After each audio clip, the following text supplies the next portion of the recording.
سے کوئی نہیں لڑ سکتا، صبر کرنے والوں کو کوئی شکست نہیں دے سکتا۔ مسلمانوں نے اپنی تاریخ میں صبر کیا ہے، صبر کیا ہے۔ مٹانے والے ہمیشہ مٹانے کی در پہ رہے، مگر صبر کرنے والے کرتے رہے۔ آج بھی مسلمان زندہ ہے، آج بھی زندہ ہے، اور آج بھی جہاں جہاں ہمارے لیے برننگ پوائنٹ ہے، بوائلنگ پوائنٹ ہے، جہاں درجہ حرارت 100 ڈگری سینٹی گریڈ پہ پہنچا ہوا ہے، ان خطوں اور ان علاقوں میں، ان قوموں کے ہاتھوں، مخصوص علاقوں میں جہاں پر کہ کچھ صبر کرنے والے صبر کر رہے ہیں، ڈٹے ہوئے ہیں، وہ فلسطین ہو، وہ کشمیر ہو، وہ کوئی علاقہ ہو جہاں ظالم قابض ہو کر وہاں آگ کی بھٹیاں جلانے میں مصروف ہے، ظلم و مظالم کی بھٹیاں دہکانے میں مصروف، جہاں کے لوگوں پر مصائب کے پہاڑ توڑے جا رہے ہیں، جہاں ہر قسم کی آزمائش سے انسان گزر رہا ہے، اگر یہ کشمیر کے بچے اسی طرح صبر کرتے رہے اور اپنی جد و جہد میں لگے رہے اور لڑتے رہے اور ہمت سے کام لیتے رہے، تو ایک دن آئے گا کہ بھارت، ظالم بھارت کے یہ باطل شکنجے ٹوٹ جائیں گے، یہ شکنجے ٹوٹیں گے، یہ کشمیر کو آزادی ملے گی، فلسطین آزاد ہوگا، بیت المقدس آزاد ہوگا، یہ قربانیاں رنگ لائیں گی۔ صبر صبر صبر، اور ان کا صبر یہی ہے، ڈٹے رہو، لگے رہو، جد و جہد میں آگے بڑھتے رہو، ان کا صبر یہی ہے، قربانیوں پر قربانیاں دے رہے ہیں۔ کوئی کم و بیش 1,00,000 لوگوں نے اپنی قربانیاں، اپنی جانوں کے نذرانے پیش کر دیے اب تک کی جد و جہد کے نتیجے میں کشمیر کی سرزمین پر، اور بھارتی درندے آئے دن، ایک تو ان کے ساتھ پہلے دن ناانصافی ان بھارتیوں نے جو کی، یہ حصہ جو پاکستان کا حق تھا، مسلمانوں کا حق تھا، یہ زبردستی غاصبانہ اس پہ قبضہ کیا، بھارت نے زبردستی غاصبانہ غیر جمہوری، غیر آئینی، غیر اخلاقی انداز پہ قبضہ کیا ہوا ہے، اور دنیا کی آنکھیں بند ہیں۔ کہاں ہے ہمارا مفکر، ہمارا مبصر جو بڑے قصیدے پڑھتا ہے دنیا کے عدل و انصاف کے، جسے ساری کمزوریاں، خامیاں مسلمانوں میں نظر آتی ہیں، تاریخ کو کوسے دیتے ہیں بیٹھ کر نادان مفکر آج کے، اور یہ صحافیوں کا ایک مخصوص ٹولہ جو مسلمانوں کے اندر کیڑے نکالنے میں مصروف ہیں۔ ظالموں، تمہیں دنیا کی یہ بے انصافی نظر نہیں آتی؟ کیا یہ دنیا اندھی ہو چکی؟ پوری دنیا کی آنکھوں میں دھول جھونکی جا رہی ہے کہ عالمی عدالتیں لگی ہیں، ورلڈ کے پلیٹ فارم بنائے ہوئے ہیں، عالمی پلیٹ فارم بنائے ہوئے ہیں، اور انصاف کی، جمہوریت کے نعرے لگ رہے ہیں، اور دادیں وصول کی جا رہی ہیں، اور عین دنیا کی آنکھوں کے سامنے اسی سرزمین پر آج کے اس دور کے اندر انہی عالمی عدالتوں کے سائے میں، اسی اقوام متحدہ کی چھتری کے نیچے، انہی جمہوریت کے علم برداروں کے اس ماحول کے اندر، ان کی ناک کے نیچے کشمیر جل رہا ہے، کشمیر جل رہا ہے، فلسطین جل رہا ہے،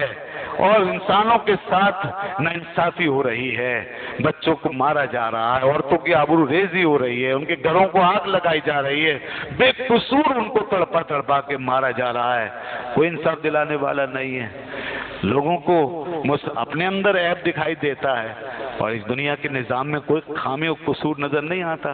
یہ کیسی تبلیغ ہے، یہ کیسے رہنما ہیں، یہ کیسے تبصرے ہیں؟ مجھے حیرت ہوتی ہے۔ ہمیں آج ان مثالوں کو سامنے رکھنا چاہیے،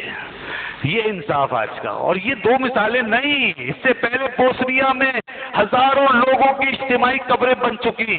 چیچنیا اپنے نیچے، اپنے پیروں کے نیچے ہزاروں لوگوں کو بے گناہ خون کی ندیاں بہتی ہوئی دیکھ چکا ہے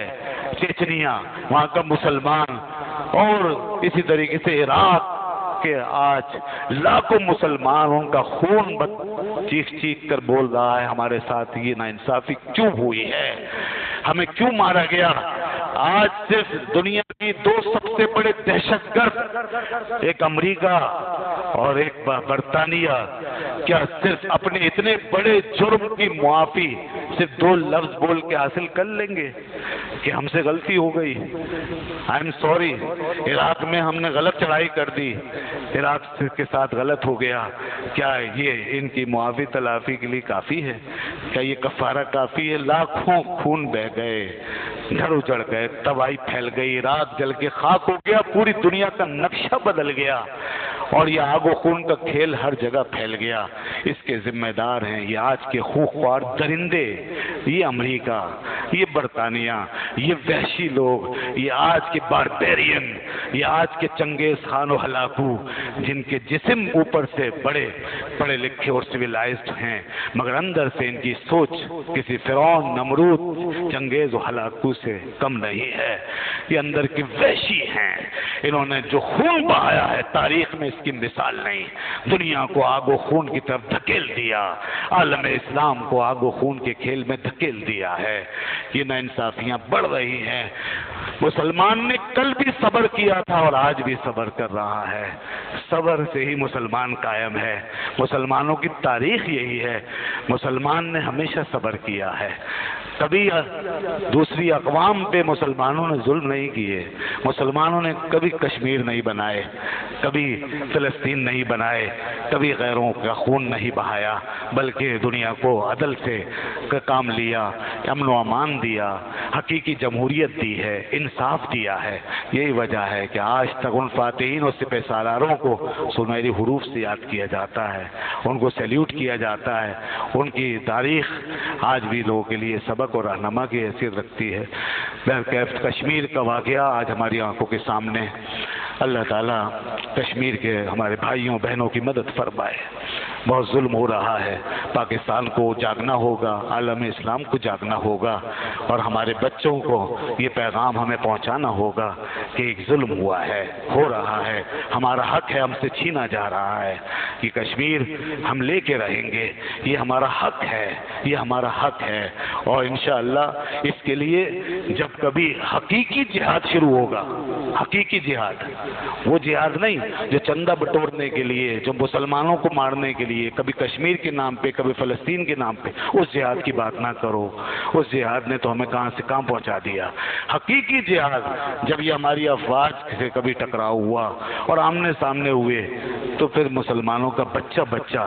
اس خطے کے لیے، اپنے حق و انصاف کے لیے اپنا سر کٹائے گا، سر کٹائیں گے۔ ہم نے ہی قربانی دی تھی اسی خطے میں، جب یہ پاکستان بنایا تھا آپ نے، تو 20 لاکھ مسلمانوں نے یہاں کے قربانی دے کر کے اپنا سب کچھ لٹا کر کے ایک انہونی کو ہونی کیا اور ایک ناممکن کو ممکن بنایا تھا۔ پاکستان کا وجود میں آنا معمولی بات نہیں ہے، اس کے پیچھے ہمیں ایک ہی چیز نظر آتی ہے، ہم نے صبر کیا، جدوجہد کی، محنت کی، اپنے حق کے لیے لڑے، بڑی طاقتوں کے سامنے ڈٹ گئے، تو اللہ نے اپنا وعدہ پورا کیا جو فرمایا ان اللہ مع الصابرین، میں تمہارے ساتھ ہوں۔ دنیا نے دیکھا جب اللہ ہمارے ساتھ ہو گیا، ساری دنیا پٹ گئی، خدا ساتھ ہو گیا، پاکستان بن گیا، پاکستان بن گیا۔ اللہ تعالیٰ اس پاکستان کو قائم و دائم رکھے۔ وآخر دعوانا الحمدللہ رب العالمین۔